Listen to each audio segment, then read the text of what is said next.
Everyone, welcome to my YouTube channel rule your stocks. आज इस video में हम बात करने वाले हैं stock market outlook for next week को लेकर, और हम बात करने वाले हैं कहाँ पे निवेश के अच्छे मौके बन रहे हैं उसके ऊपर बात करेंगे। और कुछ शेयर्स के रिजल्ट आ चुके हैं जो कि हमारे फेवरेट थे, कुछ सेक्टर और शेयर्स, उसके ऊपर भी बात करेंगे। Let's start. सबसे पहले हम मार्केट आउटलुक को लेकर बात करते हैं। 18,800 तक मार्केट ने टेस्ट किया, उसके बाद एक बाउंस बैक आया था जो कि मैं टेक्निकल बाउंस बैक की तरफ देख रहा था, लेकिन उसके बाद जो मार्केट में रिबाउंड आया है और जो फेड की कमेंट्री आई थी, फेड भी काफी सॉफ्ट होता हुआ दिखाया आने वाले रेट हाइक को लेके। तो मार्केट में अनुमान ये है कि ज्यादा से ज्यादा एक रेट हाइक या फिर एक भी रेट हाइक आगे आ जाके नहीं आएगा। तो मार्केट ये मान के चल रहा है।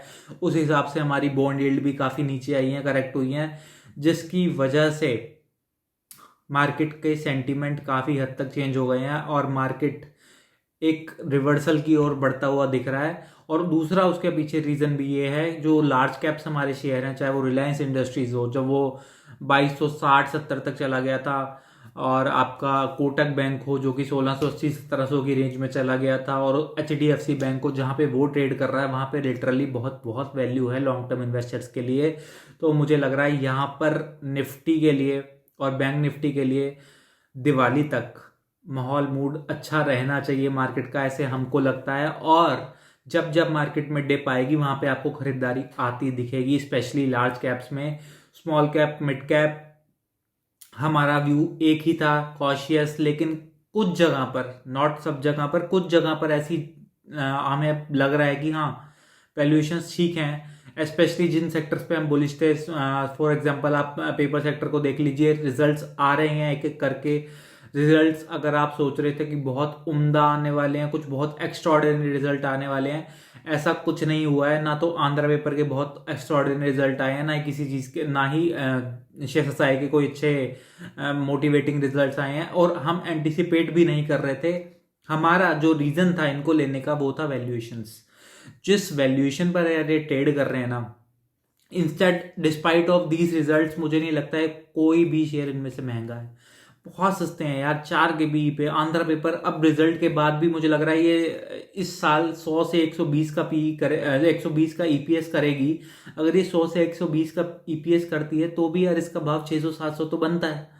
700 तो मैं एटलीस्ट मान के चल रहा हूँ। अगर आप इसको 6-7 का पी तो देंगे ना, तो मुझे लगता है 700 का भाव तो अभी भी बनता है। तो इतना कोई महंगा स्टॉक इनमें से नहीं है। और कभी रीरेटिंग हो गई और ये 10 के पी पे, 12 के पी पे कभी ट्रेड करने लगे आपके पेपर स्टॉक, आप समझ सकते हैं कितनी वैल्यू आपको ये जनरेट करके दे सकते हैं। हालांकि कोई इन्वेस्टमेंट एडवाइस ये नहीं है, लेकिन ये जस्ट एक इन्फो के लिए, ताकि आप भी अपडेटेड रहें कि अगर आप ये सोच रहे थे कि रिजल्ट कुछ एक्स्ट्रा ऑर्डिनरी आने वाले हैं, ऐसा नहीं है। लेकिन जिस वैल्यूएशन पे ट्रेड कर रहे हैं वहां पे डेफिनेटली वैल्यू बनती है। कोई भी डिप यहां से, चाहे आंध्रा हो, चाहे शेषसाई हो, आपके लिए एक बाइंग अपॉर्चुनिटी क्रिएट करता है, क्योंकि वो एक वैल्यूएशन वाइज आपको कंफर्ट देता है।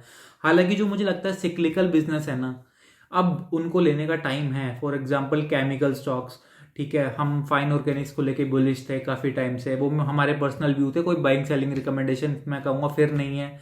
हालांकि हमने पर्सनली लिया है, 4700 पे फर्स्ट बाइंग थी, 4400 पे थी, और जल्दी ही हम थर्ड बाइंग भी करेंगे अगर थोड़ा सा और इसमें सॉफ्टनेस आती है इसके प्राइस में। तो मुझे लगता है यहां पर एक लंबे अवधि वाले निवेशकों के लिए ना वाकई में वैल्यू है यार, बहुत वैल्यू है। क्योंकि जब ये सिक्लिकल टाइप के जो बिजनेस होते हैं, जब इनकी साइकिल चेंज होगी ना, तो आप देखेंगे कि जितना जल्दी ये नीचे आते हैं ना, ऊपर भी उससे जल्दी ये चले जाते हैं। तो इनमें रिटर्न की भी कोई वो नहीं होती। 1-2 साल में आपको जैसे ही रेट कट्स आने लगेंगे, तो आपको पता है मार्केट ना बहुत गोली की तरह भागेगा। और उस टाइम स्पेशली सारे स्टॉक्स नहीं भागेंगे, लेकिन जो सिक्लिकल नेचर के स्टॉक्स होते हैं ना, चाहे वो हाउसिंग लोन वाली कंपनीज हो, उसमें से एक नाम मैं आपको बताऊंगी, आवास फाइनेंस, बहुत ही एक्स्ट्राऑर्डिनरी कंपनी है। फाइन ऑर्गेनिक्स बहुत एक्स्ट्राऑर्डिनरी कंपनी है, और 4200-4300 इस भाव तक गिर चुकी है। मुझे नहीं लगता यार कुछ ज्यादा खोने के लिए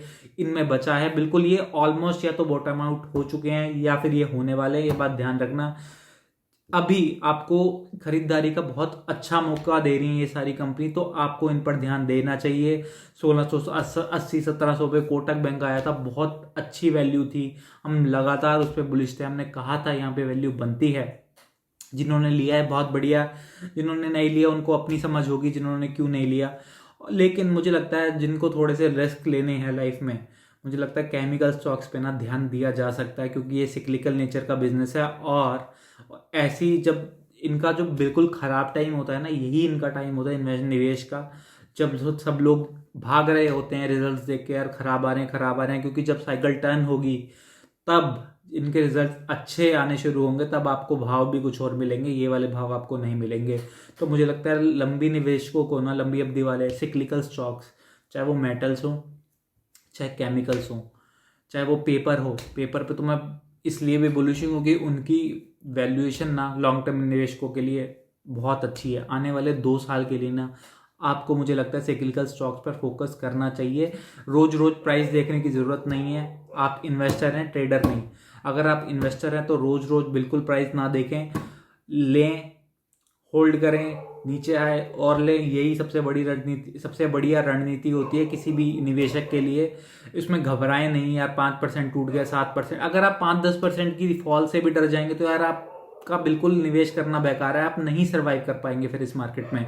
आपको थोड़ा सा मार्जिन लेके चलना पड़ता है। हो सकता है आज आप लें तो हो सकता है कल 10% नीचे आ जाए आपका स्टॉक, लेकिन समझदार व्यक्ति वही होगा उस सिचुएशन में जब उसको एक अपॉर्चुनिटी समझ के उसको एवरेज करेगा। अगर उसने सही रिसर्च करी है, सही फंडामेंटल एनालिसिस करे हैं और वो मार्केट के वो उस स्टॉक के फ्यूचर आउटलुक को लेके काफ़ी श्योर है, तो मुझे लगता है कोई भी घबराने की जरूरत होती है, क्योंकि मार्केट ओपन होगी, अल्टीमेटली प्राइसेस चेंज होंगे, कभी ऊपर कभी नीचे, तो आपको उसमें बने रहना है। पेशेंस टेस्ट करता है मार्केट, लेकिन आपको अपने पेशेंस का फल जरूर मिलेगा, ऐसा हमें लगता है। तो अगर आपको ये वीडियो पसंद आई हो तो प्लीज़ इस वीडियो को लाइक करें और कमेंट करें, अपने दोस्तों के साथ शेयर करें। Thank you so much.